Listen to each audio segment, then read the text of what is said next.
News India आपके साथ मैं हूं निदा अहमद। बुलेटिन की शुरुआत करेंगे बड़ी खबर के साथ। आपको बता दें कि तालकटोरा स्टेडियम देश के प्रधानमंत्री नरेंद्र मोदी पहुंच चुके हैं। छात्रों की प्रदर्शनी फिलहाल पीएम मोदी जो है वो देख रहे हैं। छात्रों के साथ परीक्षा पे चर्चा का कार्यक्रम है। थोड़ी ही देर में छात्रों के साथ परीक्षा पे चर्चा करेंगे प्रधानमंत्री नरेंद्र मोदी। बता दें आपको कि छात्रों के साथ संवाद होगा उनका। और फिलहाल जो तस्वीरें आई हैं, जो खबर आई है वो ये कि वो छात्रों की प्रदर्शनी देख रहे हैं। किस स्टैंडर्ड में पढ़ती हैं? 6th। तो कितना उत्साहित हैं मतलब परीक्षा में चर्चा के लिए? वैसे तो बहुत हूँ, मतलब पीएम से मिलना होगा और ऐसे तो किस तरीके के सवाल, जिस तरीके से बच्चे इंटरेक्शन करते हैं पीएम से, तो क्या सवाल आपके मन में हैं जो आप पूछेंगे? वैसे तो मतलब टाइम टेबल कैसे सेट करना चाहिए उसकी है, कब कब ब्रेक लेना चाहिए और किस सब्जेक्ट को ज़्यादा टाइम देना चाहिए वगैरह ऐसे क्वेश्चंस हैं। आप किस तरीके से अपनी पढ़ाई करती हैं, किस तरीके से टाइम निकालती हैं? वैसे तो जो एक्चुअली सजेस्टेड जो होता है टाइम टेबल की, थोड़ी देर पढ़ो फिर 2-3 मिनट का ब्रेक लो फिर पढ़ो, ऐसा करती हूँ और यही होता है वैसे। हाँ, आपने अप्लाई किया था, कैसे रजिस्ट्रेशन हुआ, कैसे आपको पता लगा कि आप प्रधानमंत्री से मिलने वाली हैं? मुझे बस मेरे पापा ने बताया था कि हम अभी जाएंगे, आपको तुम्हें जाना है क्या वगैरह, और फिर मैंने हाँ बोल दिया तो हम जाए, मुझे कुछ उसमें पता नहीं। जिस तरीके से हर साल ये होता है, बच्चों से बात करते हैं पीएम, तो आपके मन में भी कोई खास ऐसे सवाल हैं जो पूछना चाहेंगे आप? कोई खास सवाल? वैसे इतने खास तो नहीं है, बट जो मैंने पहले बताया था कि मैं पूछूंगी कि कैसे, किस सब्जेक्ट को ज़्यादा टाइम देना चाहिए और कैसे देना चाहिए वगैरह, ऐसे क्वेश्चन हैं।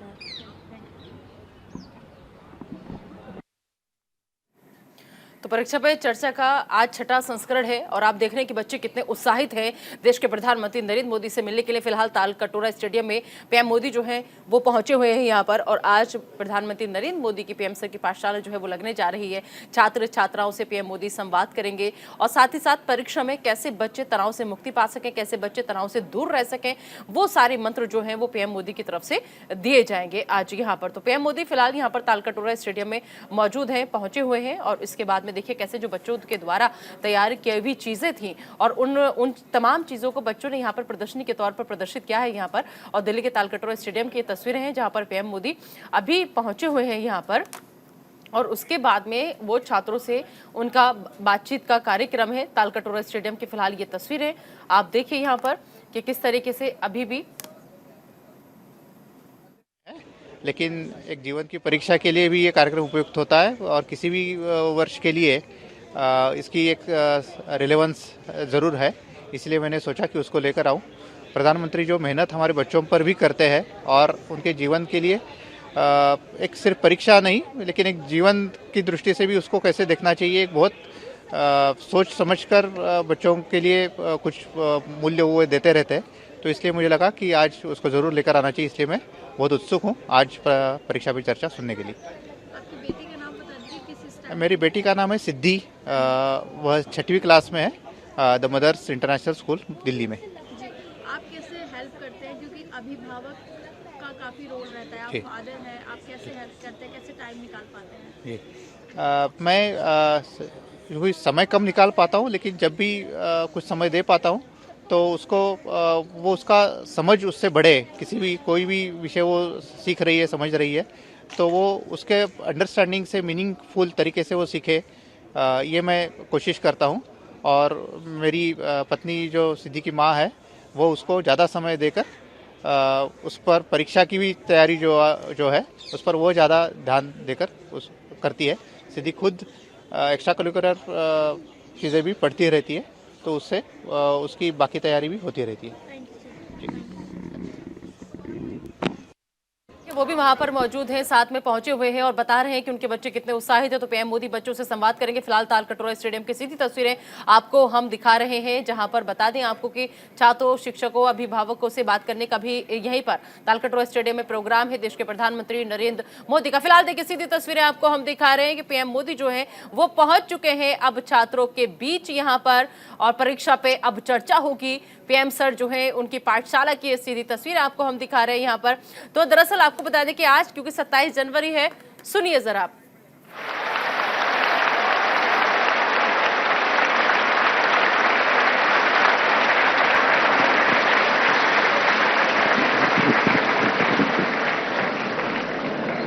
सुस्वागतम माननीय प्रधानमंत्री जी, आपकी गरिमामय उपस्थिति के लिए।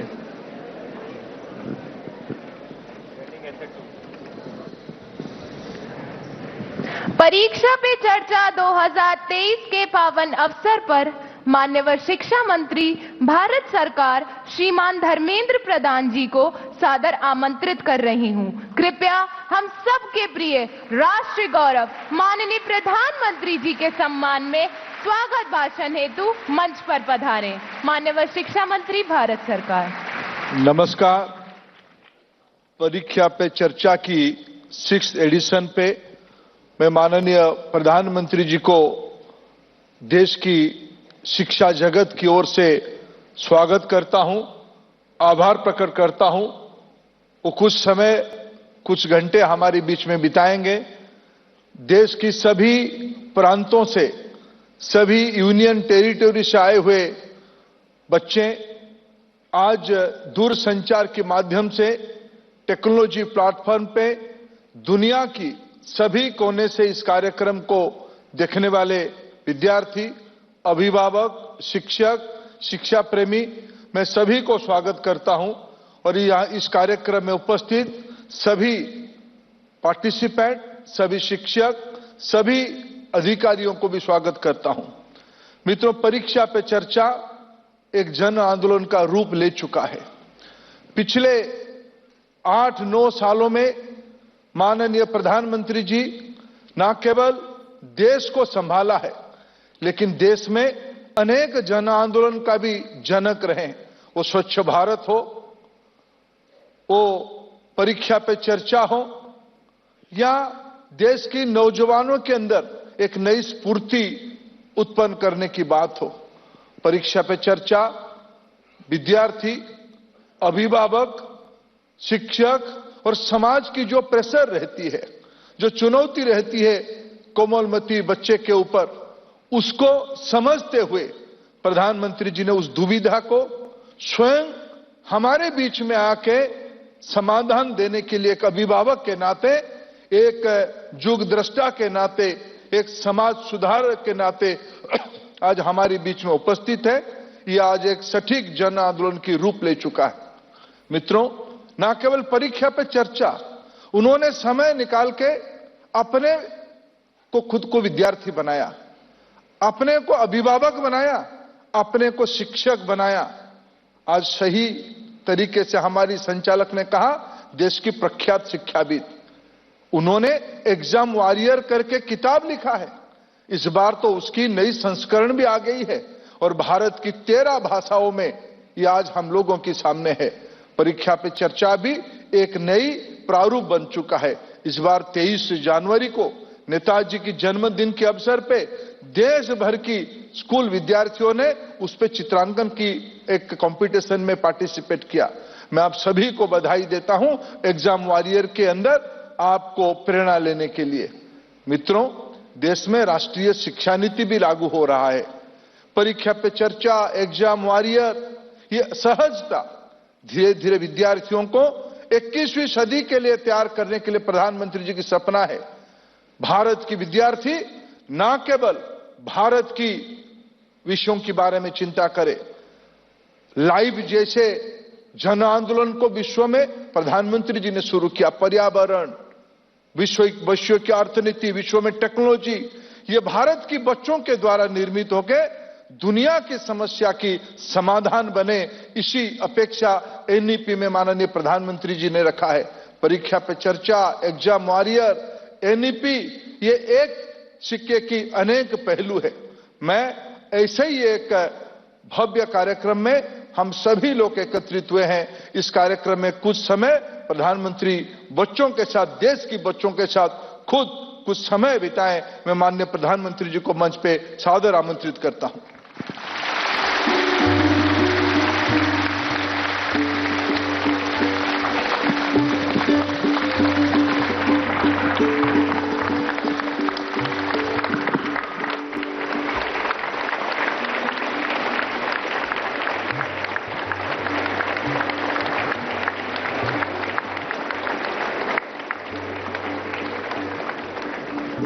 नमस्ते।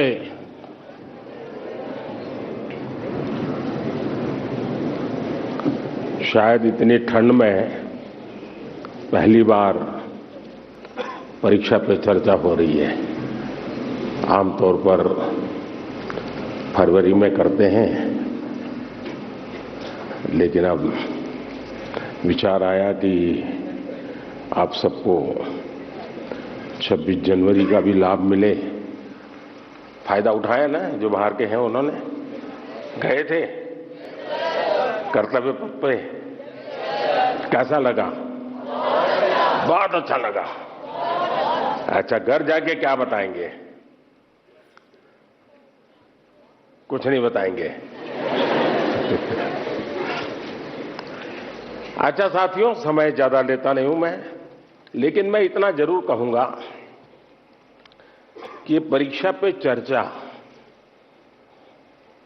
मेरी भी परीक्षा है।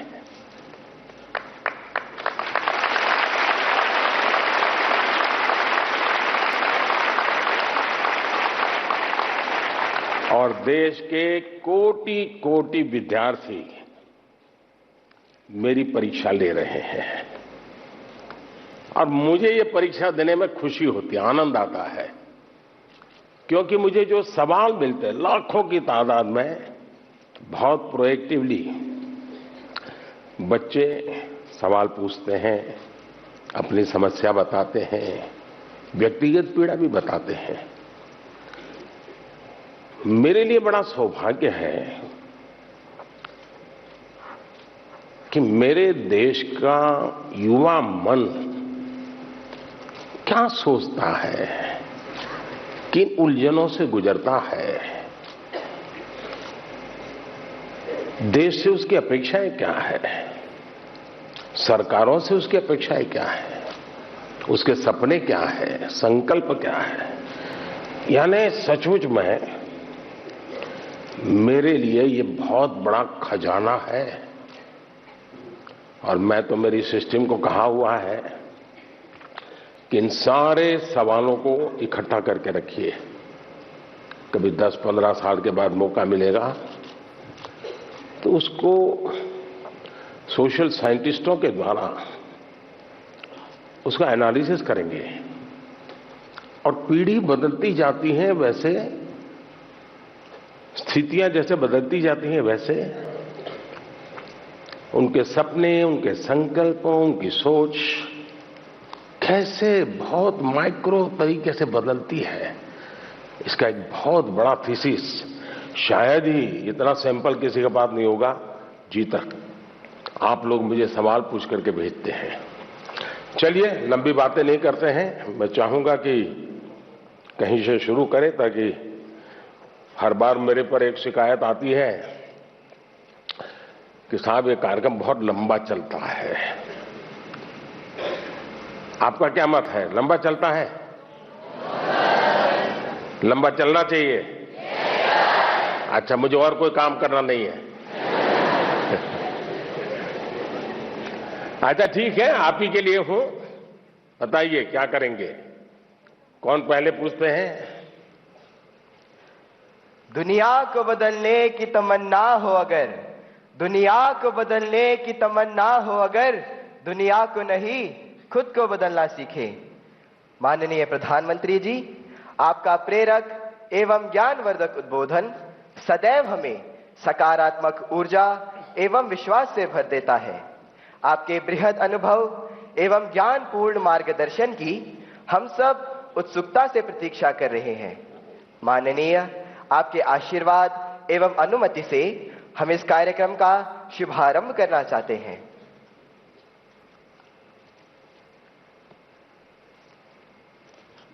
धन्यवाद मान्यवर।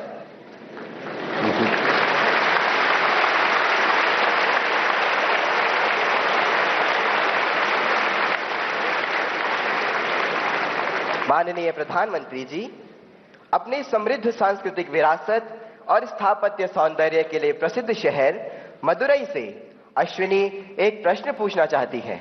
अश्विनी, कृपया अपना प्रश्न पूछिए। Honorable Prime Minister Sir, Namaskar. My name is Ashwini. I am a student of Kendra Vidyalaya number 2 Madurai, Tamil Nadu. My question to you sir is, How do I deal with my family disappointment if my results are not good? What if I don't get the marks I'm expecting? Being a good student is also not an easy job. Expectations of others become so high that the person who's giving exam gets so much stress and they go into depression. Nowadays, it is common for students to cut their hands and become irritated, and there is no one they could trust with their feelings. Kindly guide me on this. Thank you, sir. Dhanyavad Ashwini. Honorable Prime Minister, sir. Navtesh Dagur hails from the heart of India's capital, Delhi, the imperial seat of several empires, with its charming blend of a grand medieval history and amazing architectural style. Navtesh is seated in the hall and wishes to discuss an identical issue through his question. Navtesh, please ask your question. Good morning, Honorable Prime Minister, sir. I am Navtesh Dagur of Kendriya Vidyalaya, Pitampura, Delhi region. Sir, my question to you is, how do I deal with my family's situation when my results are not good? Kindly guide me, sir. Thank you very much. Thank you Navdesh. माननीय प्रधानमंत्री जी, संसार को शांति और करुणा का संदेश देने वाले भगवान बुद्ध, गुरु गोविंद सिंह तथा वर्धमान महावीर की जन्मभूमि प्राचीन नगर पटना से प्रियंका कुमारी कुछ इसी प्रकार की समस्या से जूझ रही हैं और आपका मार्गदर्शन चाहती हैं। प्रियंका, कृपया अपना प्रश्न पूछिए। नमस्ते माननीय प्रधानमंत्री जी, मेरा नाम प्रियंका कुमारी है। मैं रवीन बालिका +2 विद्यालय से राजेंद्र नगर पटना से 11वीं की छात्रा हूँ। मेरा प्रश्न यह है कि मेरे परिवार में सब अच्छे नंबर से पास हुए हैं, मुझे भी अच्छा नंबर लाना है। इसके लिए मैं तनाव में चली गई हूँ, इसके लिए आप मुझे मार्गदर्शन दें। धन्यवाद। धन्यवाद प्रियंका। माननीय प्रधानमंत्री जी, अश्विनी, नवतेश एवं प्रियंका यह महसूस करते हैं कि यह महत्वपूर्ण मुद्दा कई छात्रों को प्रभावित करता है और इसे हल करने के लिए आपका मार्गदर्शन चाहते हैं।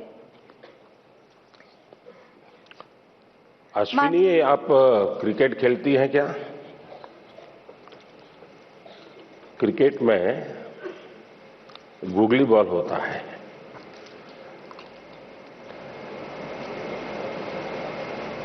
निशाना एक होता है, दिशा दूसरी होती है। मुझे लगता है कि आप पहले ही बॉल में मुझे आउट करना चाहती हो।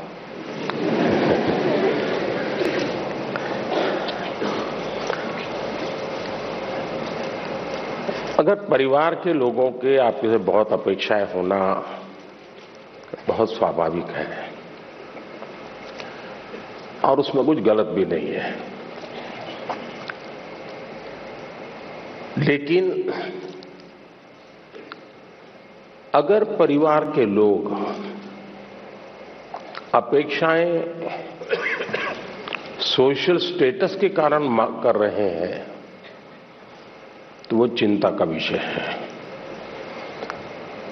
उनका सोशल स्टेटस का उन पर इतना दबाव होता है, उनके मन पे इतना प्रभाव होता है कि उनको लगता है कि जब सोसाइटी में जाएंगे तो बच्चों के लिए क्या बताएंगे, अगर बच्चे वीक हैं तो कैसे उनके सामने चर्चा करेंगे। और कभी कभी माँ बाप भी आपकी क्षमता को जानने के बावजूद भी अपने सोशल स्टेटस के कारण अपने आसपास के साथियों दोस्तों में क्लब में जाते हैं, सोसाइटी में जाते हैं, कभी तालाब में कपड़े धोए जाते हैं, बैठते हैं, बातें करते हैं, बच्चों की बातें निकलती हैं, फिर उनको एक इन्फीरियरिटी कॉम्प्लेक्स आता है और इसलिए बाहर बहुत बड़ी बड़ी बातें बता देते हैं अपने बच्चों के लिए और फिर धीरे धीरे वो इंटरनलाइज कर लेते हैं और फिर घर में आकर के भी वही अपेक्षाएं करते हैं और समाज जीवन में ये सहज प्रवृत्ति बनी हुई है।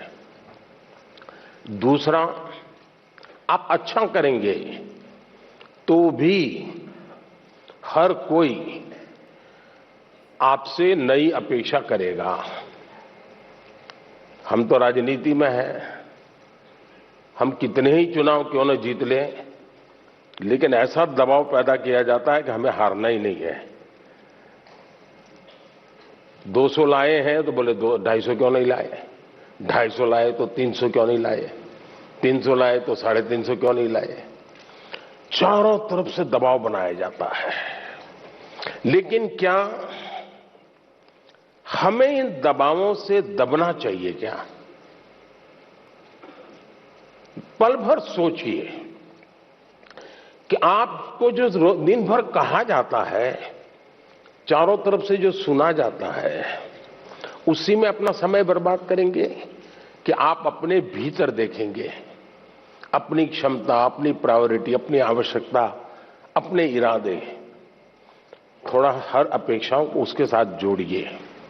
आप कभी क्रिकेट मैच देखने गए होंगे तो आपने देखा होगा कि कुछ बैट्समैन खेलने के लिए आते हैं और पूरा स्टेडियम, हजारों लोग होते हैं स्टेडियम में, वे चिल्लाना शुरू करते हैं, चौका चौका चौका, छक्का छक्का, शिक्षक।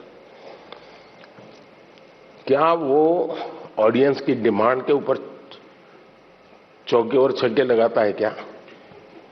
ऐसा करता है क्या कोई प्लेयर? चिल्लाते रहे, कितना ही चिल्लाते रहे, उसका ध्यान उस बॉल पर ही होता है जो आ रहा है।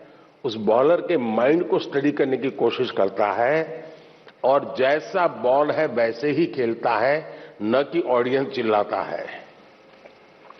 फोकस रहता है।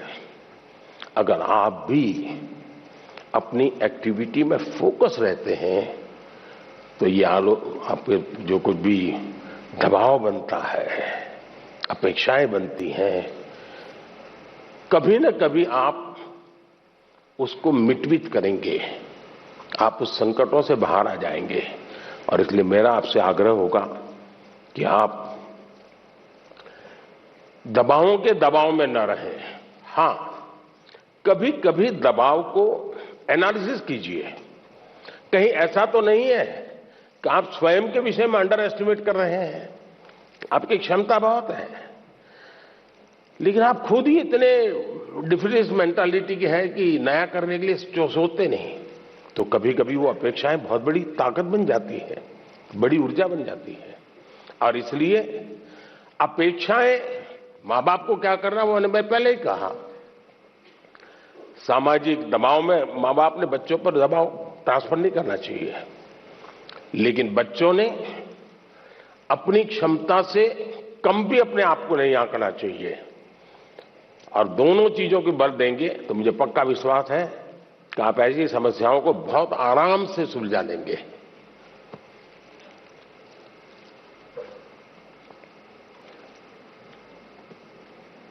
कहां गए एंकर?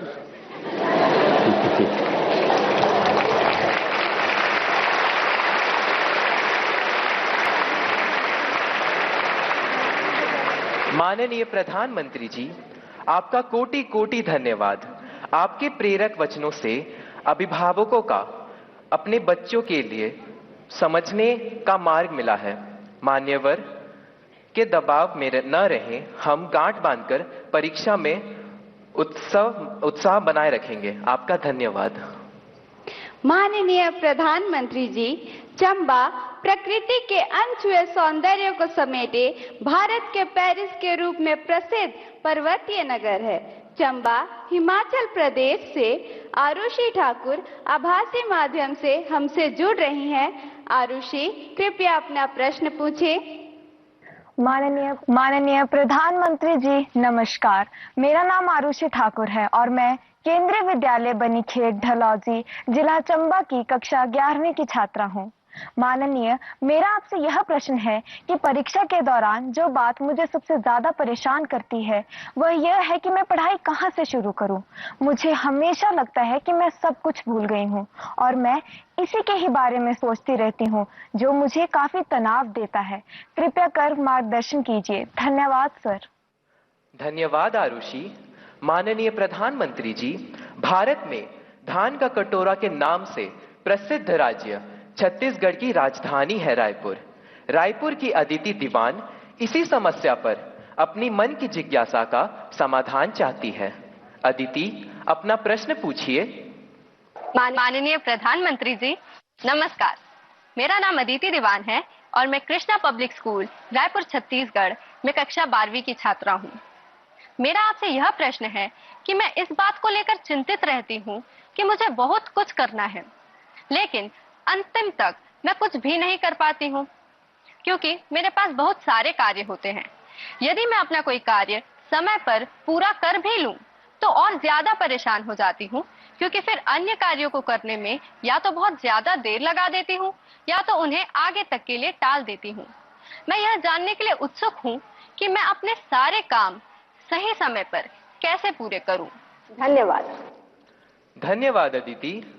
माननीय प्रधानमंत्री जी, आरुषि और अदिति अपनी परीक्षा की तैयारी एवं समय के सदुपयोग पर आपका मार्गदर्शन चाहते हैं।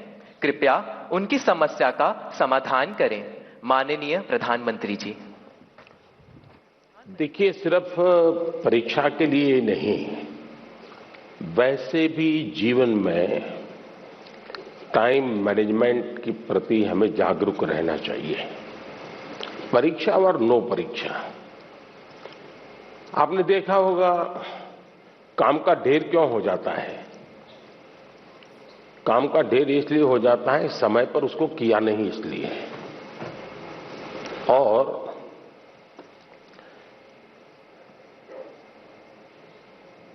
काम करने की कभी थकान नहीं होती है जी।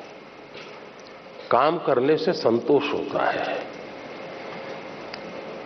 काम न करने से थकान लगती है। सामने दिखता है अरे इतना सारा काम, इतना सारा काम, और उसी की थकान लगती है। करना शुरू करें।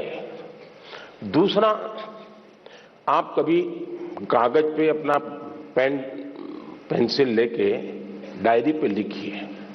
एक हफ्ते भर आप नोट कीजिए कि आप अपना समय कहाँ बिताते हैं। अगर पढ़ाई भी करते हैं तो कितना समय किस विषय को देते हैं, और उसमें भी शॉर्टकट ढूंढते हैं कि बेसिक में जाते हैं, बारीकियों में जाते हैं। थोड़ा अपना एक एनालिसिस कीजिए।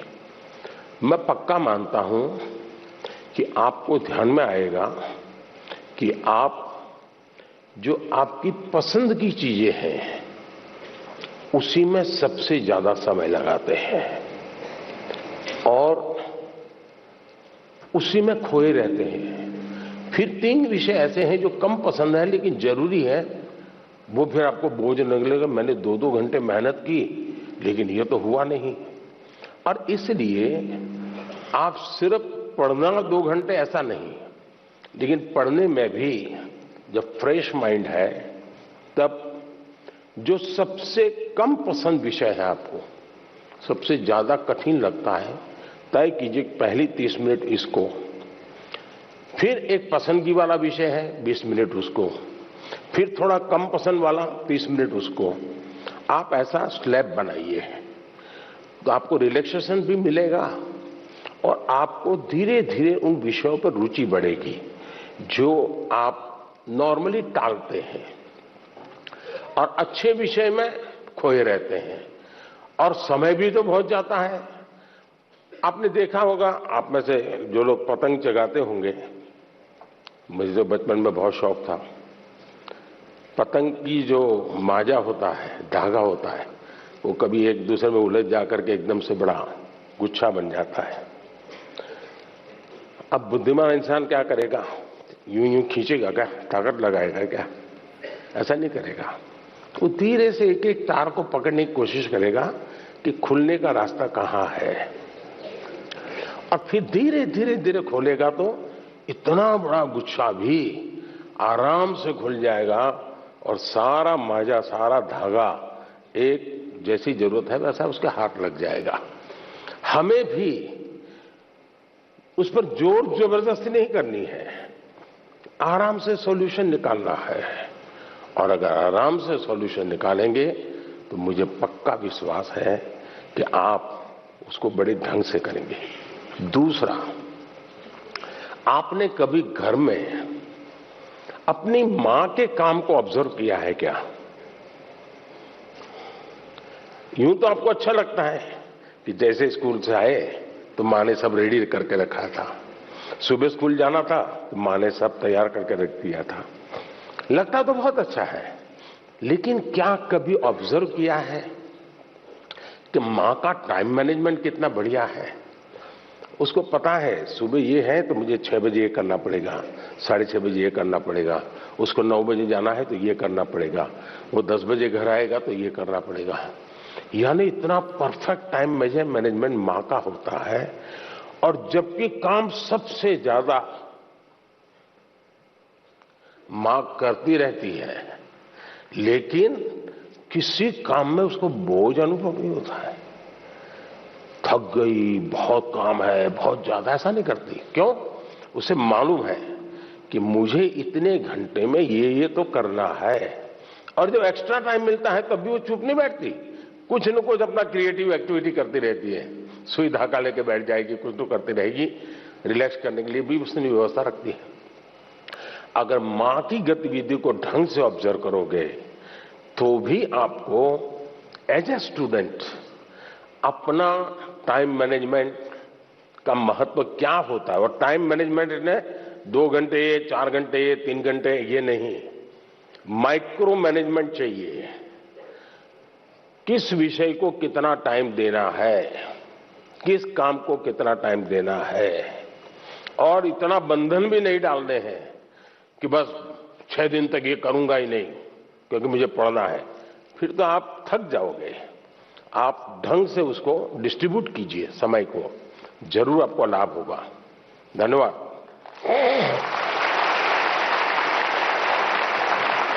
Thank you, Honorable Prime Minister, sir, for guiding us to be methodical and systematic in order to be an effective student. Honorable Prime Minister, sir, Rupesh Kashyap, hailing from Bastar district of Chhattisgarh, is known for his distinctive tribal art, the enchanting Chitrakoot waterfalls, and the finest quality of bamboo. Rupesh is present here with us and needs your advice on a topic that is of vital significance. Rupesh, please ask your question. Good morning, Honorable Prime Minister, sir. My name is Rupesh Kashyap. I am a student of class 9 from Swami Atmanand Government English. Camera उस बच्ची पे लगाइए। हाँ। From Swami Atmanand Government English Medium School, Darwa, District Bastar, Chhattisgarh. Sir, my question is, how can I avoid unfair means in exams? Thank you, sir. Thank you, Rupesh. Honorable Prime Minister, sir, from the heritage city of Jagannath Puri, the spiritual capital of Odisha, famed for its magnificent cone-shaped layout, Rath Yatra, and serene beaches, Tanmay Biswal seeks your guidance on a similar issue. Tanmay, please ask your question. Honorable Prime Minister, sir, Namaskar. My name is Tanmay Biswal. I am a student of Jawaharlal Navodaya Vidyalaya, Konark, Puri, Odisha. My question to you, sir, is how to eliminate cheating or copying activities of the students during examination. Kindly guide me on this. Thank you, sir. तन्मय, माननीय प्रधानमंत्री जी, रुपेश और तन्मय परीक्षा में अनुचित साधनों के प्रयोग से कैसे बचा जाए, इस विषय पर आपका मार्गदर्शन चाहते हैं। श्रद्धेय प्रधानमंत्री जी। मुझे खुशी हुई कि हमारे विद्यार्थियों को भी ये लग रहा है कि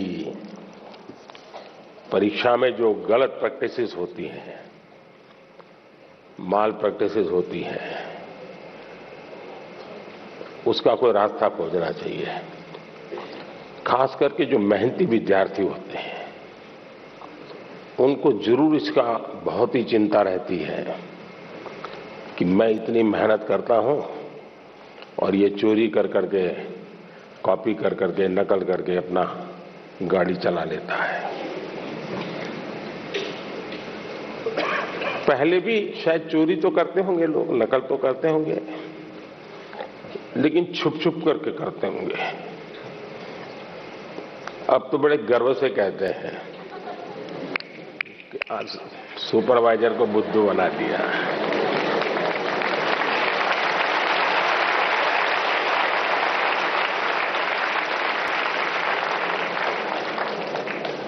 ये जो मूल्यों में बदलाव आया है वो बहुत खतरनाक है और इसलिए समाज एज सच ये हम सबको सोचना होगा। दूसरा अनुभव आया है कि कुछ स्कूल या कुछ ऐसे टीचर्स जो ट्यूशन क्लासेस चलाते हैं उनको भी लगता है कि मेरा स्टूडेंट अच्छे तरह से निकल जाए, क्योंकि मैंने उसके माँ बाप से पैसे लिए हैं, कोचिंग करता था, तो वे भी उसको गाइड करते हैं, मदद करते हैं नकल करने के लिए। करते हैं ना? ऐसे टीचर होते हैं ना? नहीं होते? तो बोलिए ना। हाँ, और उसके कारण भी दूसरा मैंने देखा है कि कुछ स्टूडेंट पढ़ने में तो टाइम नहीं लगाते, लेकिन नकल करने के तरीके ढूंढने में बड़े क्रिएटिव होते हैं।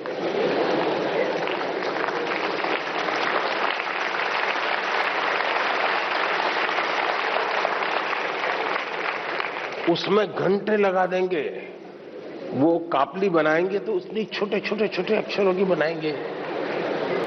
कभी कभी तो मुझे लगता है कि इसके बजाय वो नकल के तरीके, नकल की टेक्निक, उसमें जितना दिमाग खपाता है, और बड़े क्रिएटिव होते हैं ये चोरी करने वाले, इसके बजाय अगर उतना ही समय उसी क्रिएटिविटी को, टैलेंट को सीखने में लगा देता तो शायद वो अच्छा कर पाता। किसी ने उसको गाइड करना चाहिए था, किसी ने उसको समझाना चाहिए था। दूसरा ये बात समझ के चले, अब जिंदगी बहुत बदल चुकी है, जगत बहुत बदल चुका है, और इसलिए ये बहुत आवश्यक है कि एक एग्जाम से निकले मतलब जिंदगी निकल गई, ये संभव नहीं है जी। आज आपको डगर डगर हर जगह पे कोई न कोई एग्जाम देनी पड़ती है। कितनी जगह पे नकल करोगे जी? और इसलिए जो नकल करने वाला है वो शायद एक आध दो एग्जाम को तो निकल जाएगा, लेकिन जिंदगी कभी पार नहीं कर पाएगा।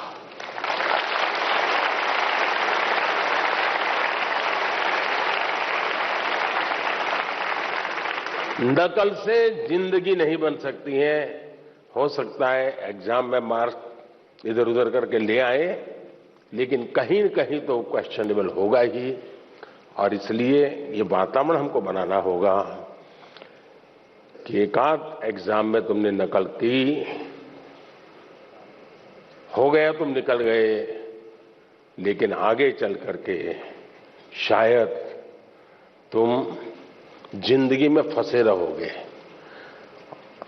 दूसरा, जो विद्यार्थी कड़ी मेहनत करते हैं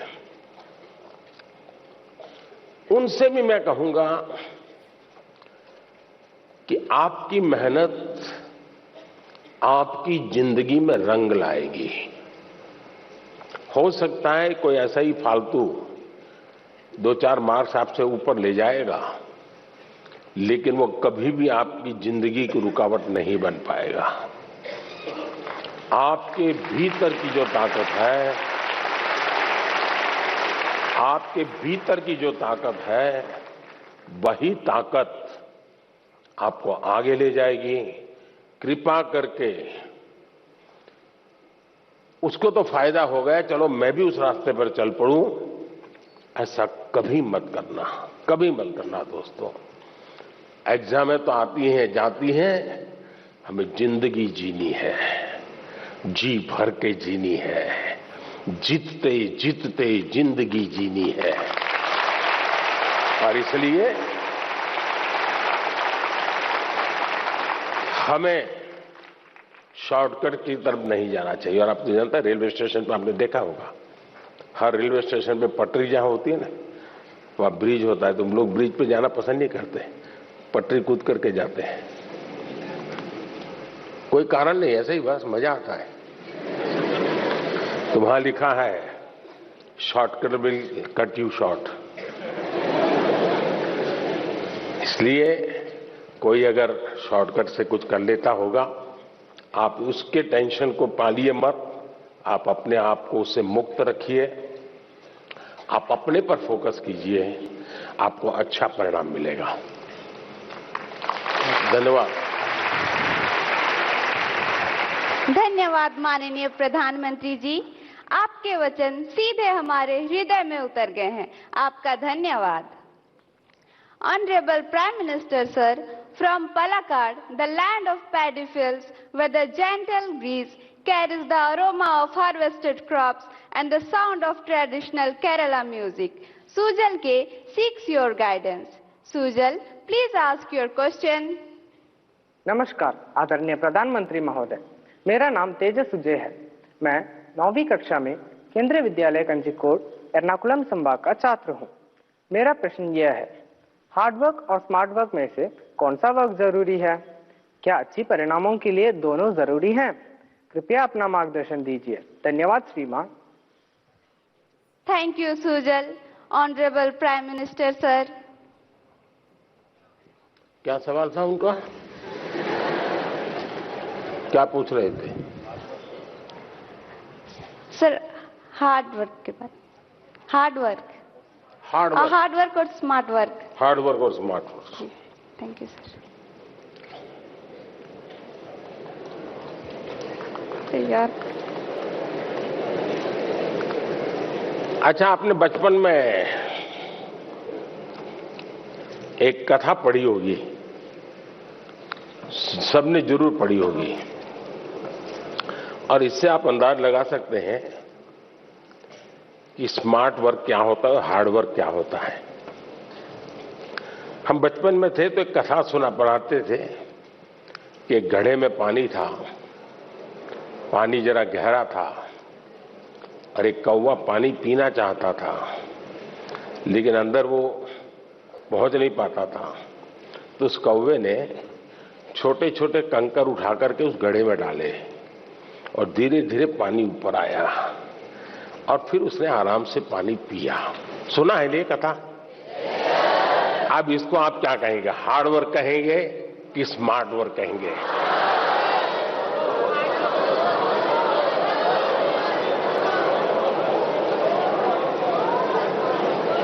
और देखिए, ये जब कथा लिखी गई ना, तब स्ट्रॉ नहीं था, वरना एक कौवा बाजार में जाके स्ट्रॉ लेके आता। देखिए, कुछ लोग होते हैं जो हार्ड वर्क ही करते रहते हैं, कुछ लोग होते हैं जिनके जीवन में हार्ड वर्क का नामो निशान नहीं होता है, कुछ लोग होते हैं जो हार्डली स्मार्ट वर्क करते हैं, और कुछ लोग होते हैं जो स्मार्टली हार्ड वर्क करते हैं।